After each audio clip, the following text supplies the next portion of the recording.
हमारे चैनल को सब्सक्राइब करें और बेल नोटिफिकेशन को ज़रूर दबाएं। ज्योतिष रत्न केंद्र चैनल में हमारे सभी दर्शक गणों का बहुत बहुत हार्दिक स्वागत और अभिनंदन। प्रिय साथियों, मैं हूं आचार्य पंडित सर्वदानंद शर्मा और मेरी ओर से भी आप सभी को बहुत बहुत प्यार भरा नमस्कार। प्रिय साथियों, आज के इस कार्यक्रम में हम आपको बताने जा रहे हैं गुरु पूर्णिमा के बारे में कि इस जुलाई के महीने में, ये जो जुलाई का महीना चल रहा है, इसमें गुरु पूर्णिमा कब है और उसका क्या महत्व होता है, इससे संबंधित जानकारी आपको देंगे। उसके शुभ मुहूर्त के विषय में अभी आपको बताएंगे। गुरु पूर्णिमा के पूरी जानकारी आपको देंगे। तो देखिए, जैसा मैंने कहा कि गुरु पूर्णिमा और उसका शुभ मुहूर्त तथा उनके पूजा का योग और विधि, ये सारा कुछ जितना भी है सब आपके साथ हम साझा करेंगे। आइए आरंभ करते हैं। गुरु पूर्णिमा के दिन गुरु के प्रति कृतज्ञता व्यक्त की जाती है। प्रिय साथियों, जो हमारे गुरु हैं, जिन्होंने हमको शिक्षा, जिनसे हमने शिक्षा प्राप्त की है, इसका निचोड़ ये निकलता है आज के इस कार्यक्रम का, जिसका हम विषय है कि गुरु पूर्णिमा। तो गुरु पूर्णिमा का जो असली उसका मतलब है वो ये है कि हम अपने गुरु के प्रति कृतज्ञता व्यक्त करते हैं, करनी चाहिए हमें।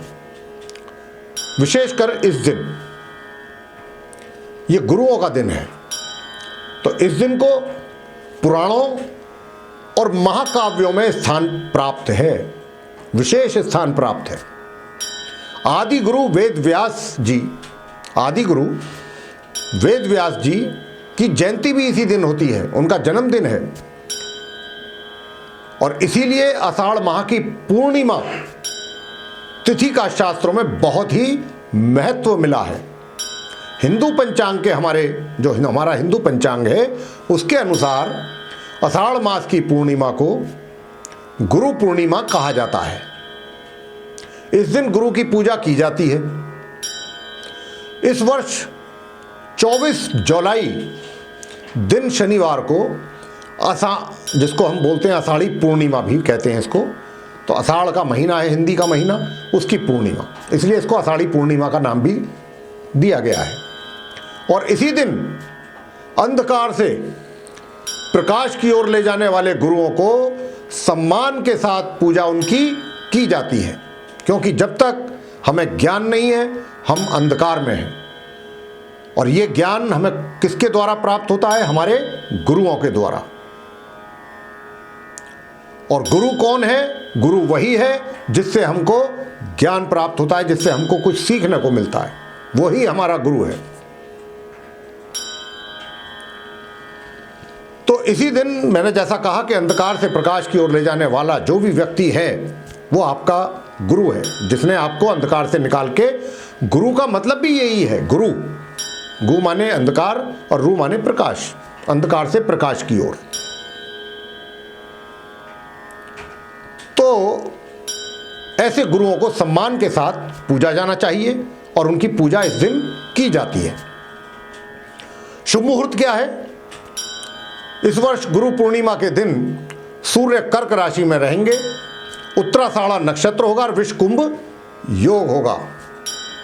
पूर्णिमा तिथि प्रारंभ हो रही है 23 जुलाई शुक्रवार को प्रातः 10:43 पर और पूर्णिमा तिथि समाप्त होगी 24 जुलाई दिन शनिवार को प्रातः 8:06 पर। अभिजीत मुहूर्त का समय रहेगा इस दिन दोपहर 12:06 से लेके दोपहर 12:59 तक। और अमृत काल का जो समय होगा वो प्रातः 6:44 से लेकर के 8:13 तक प्रातः, और दोपहर 1:29 से लेकर के शाम 3 बजे, प्रातः 3 बजे तक। दोपहर क्षमा कीजिए, एक बार मैं दोबारा इसको रिपीट कर देता हूँ अमृत काल को, कि अमृत काल का जो मुहूर्त है वो 2 बार है इस दिन। एक तो प्रातः 6:44 से लेकर के 8:13 तक, और फिर रात्रि 1:29 से लेकर प्रातः 3 बजे तक। इस प्रकार ये 2 बार अमृतकाल का मुहूर्त उस दिन होगा, आषाढ़ी पूर्णिमा के दिन। ब्रह्म मुहूर्त प्रातः 4:21 से लेकर के प्रातः 5:09 तक रहेगा। और सर्वार्थ सिद्ध योग 24 जुलाई को 12:40 से लेके 25 जुलाई की सुबह प्रातः सूर्य उदय होने तक रहने वाला है। तो ये हो गए शुभ योग उस दिन, पूर्णिमा के दिन। अब आते हैं वेद व्यास जी महाराज के ऊपर, क्योंकि उनकी भी जयंती है, उनका जन्मदिन भी है, इस दिन होता है आषाढ़ी पूर्णिमा के दिन। और उनके विषय में भी जब ये बात चर्चा चली रही है, वेद व्यास जी की बात ना हो, उनके विषय में चर्चा ना हो, तो ये तो असंभव है। देखिए, धर्मानुसार आषाढ़ के पूर्णिमा के दिन वेदों के ज्ञाता और महाकाव्य महाभारत के रचयिता श्री वेद व्यास जी महाराज का जन्म दिवस मनाया जाता है इस दिन। क्योंकि जैसा मैंने कहा कि श्री वेद व्यास जी महाराज जो थे, उन्होंने ही हमारे चारों वेदों की रचना की है, वो रचयिता हैं। 18 पुराणों की रचना उन्होंने की है। और उन्होंने ये जो 4 वेद हैं, इनको खंडों में बांटने का काम भी उन्होंने ही किया है। यजुर्वेद, ऋग्वेद, सामवेद, अर्थवेद, तो ये जो 4 वेद हैं, ये उन्हीं की देन है। और इसके अतिरिक्त महाभारत भी उन्हीं की ही देन है, वेद व्यास जी महाराज की। इनको आदि गुरु का संज्ञा दी गई है, ये आदि गुरु हैं। तो उनकी जन्म दिवस को गुरु पूर्णिमा के रूप में मनाना, मतलब मनाने का एक ये अवसर होता है। व्यास जी ने, जैसा मैंने कहा, 18 पुराणों को भी रचा था, उनको आदि गुरु माना जाता है। कबीरदास जी ने तो गुरु की महिमा का बखान अपने दोहे में कुछ अलग ही ढंग से किया है, जो हम भी जानते हैं, आप सब भी जानते हैं, आप में से भी बहुत लोग जानते होंगे कि गुरु गोविंद दो खड़े काके लागों पाए, बलिहारी गुरु आपने जो गोविंद दियो बताए।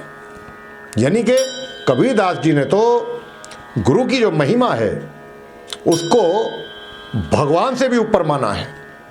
कहने का भाव ये है कबीरदास जी का कि अगर गुरु ना होता तो मुझे तो पता ही नहीं लगता कि भगवान भी कोई है। भगवान तक पहुंचाने वाला तो गुरु ही है, गुरु ही तो लेकर के गए हैं, उन्होंने ही तो ज्ञान दिया है कि भगवान है। अगर गुरु ने ये मुझे नहीं बताया होता कि भगवान भी होते हैं तो मुझे क्या पता लगना था इस संसार में। तो इसीलिए कबीरदास जी ने भी गुरु की महिमा भगवान से भी ऊपर, पहले गुरु को पूजा, बाद में भगवान को पूजा। देखिए, गुरु शिष्य की जो परंपरा है अनादिकाल से चलती आ रही है। वैसे तो हर धर्म में पथ प्रदर्शक गुरु को ऊंचा स्थान प्राप्त है, लेकिन हमारे हिंदू धर्म में भगवान से गुरु की तुलना की गई है, बल्कि उनसे भी ऊपर उनको माना गया है। कहते हैं कि गुरु के ज्ञान से भक्ति, मोक्ष और ज्ञान का भंडार प्राप्त होता है। हमारे तो जब हम कोई भी अपने पूजा अर्चना की जाती है तो उसमें इस मंत्र का भी उच्चारण किया जाता है कि गुरुर् ब्रह्मा गुरुर् विष्णु गुरुर्देवो महेश्वराय, गुरुर् साक्षात परम ब्रह्म तस्मै श्री गुरुवे नमः। धर्म ग्रंथों में गुरु को परम ब्रह्म माना गया है, जिसकी महिमा उपरोक्त जो ये श्लोक है इससे भी साफ झलक रही है। इसीलिए इस दिन को हम सभी को गुरु को मानना है, पूजा करनी है, पूजा करना भी चाहिए। और बहुत ऐसे शिष्य भी हैं जो उस दिन जहाँ जहाँ भी उन्होंने शिक्षा ग्रहण की है अपने गुरु से, वो वहाँ जाते हैं उस दिन, इस दिन आषाढ़ी पूर्णिमा के दिन, और अपने गुरु को कुछ अपनी ओर से सप्रेम भेंट करते हैं। तो इस दिन सबसे पहले सुबह उठकर नित्य कर्म से निवृत्त होकर के श्री वेद व्यास जी महाराज की पूजा कीजिए। सबसे पहले उनकी पूजा अर्चना करें, 12-12 रेखाएं बनाकर, व्यास पीठ बनाकर करने के साथ अपने गुरुओं का ध्यान भी करें, जिनसे आपने शिक्षा प्राप्त की है, जिनसे भी आपने सीखा है। साथ ही माता पिता के चरण स्पर्श करके उनका आशीर्वाद भी लेना ना भूलें। धार्मिक महापुराणों में और महाकाव्यों की भी पूजा आपको करनी है। जो भी हमारे महापुराण हैं या महाकाव्य हैं, जो भी हमारे ग्रंथ हमारे घर में हैं रखे हुए, उनकी भी हमने पूजा करनी है इस दिन।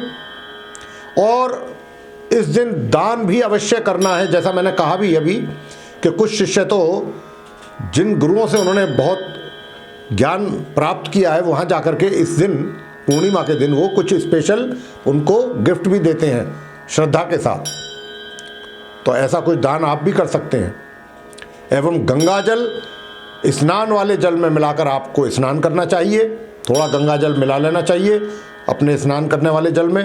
अगर आपके जीवन में कोई गुरु नहीं है साथियों, अगर कोई गुरु ऐसा नहीं है, आप सोचें कि भाई हमारे ऐसे गुरु तो है नहीं कि जिनको हम जा कर के जिनसे आशीर्वाद लें या जिनको हम कुछ सप्रेम भेंट कर सकें, तो आप इस दिन फिर ये कर सकते हैं कि भगवान शिव जी या फिर भगवान ब्रह्मा जी को अपना गुरु मानकर अपना कल्याण कर सकते हैं, उनकी पूजा अर्चना करके। गुरु की कृपा से ज्ञान, विवेक, सहिष्णुता, सुख संपन्नता का समावेश होता है। गुरु अंधकार से प्रकाश तथा ज्ञान से ज्ञान की ओर ले जाते हैं। तो ये था गुरु पूर्णिमा को लेकर के एक छोटी सी चर्चा, जिसको हमने आपके साथ कुछ नई जानकारी के साथ साझा करने की कोशिश की है। आशा करते हैं आपको ये अच्छा लगा होगा, ये चर्चा पसंद आया होगा। और अगर पसंद आया तो आप इसको लाइक करें, शेयर करें, चैनल को भी सब्सक्राइब करना ना भूलें। साथ ही जो बेल आइकन है उसको अवश्य दबाइए, ताकि आने वाले दिनों में हमारे जो कार्यक्रमों के नए वीडियोस हैं वे भी आप तक आसानी से पहुंच सकें और आप समय अनुसार उनका भी लाभ प्राप्त कर सकें। इसके अतिरिक्त आपसे हम कहना चाहेंगे कि अगर आपके भी मन में कोई प्रश्न उठता है तो नीचे कमेंट बॉक्स में आप प्रश्न डाल सकते हैं। हमारी कोशिश होती है कि हम उन प्रश्नों का शीघ्र से शीघ्र उत्तर दे सकें। लेकिन किसी कारणवश अगर आपके पास उत्तर नहीं पहुंचा है, उत्तर आपको प्राप्त नहीं हुआ है, तो हमारे जो नीचे ये दिए हुए नंबर चल रहे हैं, आप इनमें से किसी एक नंबर पर संपर्क कर सकते हैं और हमारे स्टाफ से बातचीत करके अपने प्रश्न का उत्तर प्राप्त कर सकते हैं। और अगर आप सीधे हमसे मिलना चाहते हैं तो उसके लिए भी आप अपॉइंटमेंट उनसे ले सकते हैं और अपनी जन्म कुंडली का, जन्म पत्रिका, हॉरोस्कोप आदि के माध्यम से अगर कुछ आप अपनी जानकारी लेना चाहते हैं या कोई आपके मन में कोई प्रश्न है, कोई शंका है, उसका समाधान चाहते हैं, तो आप हमसे सीधे संपर्क कर सकते हैं, मिल सकते हैं। तो साथियों, इसी के साथ बहुत बहुत धन्यवाद। जय माता दी।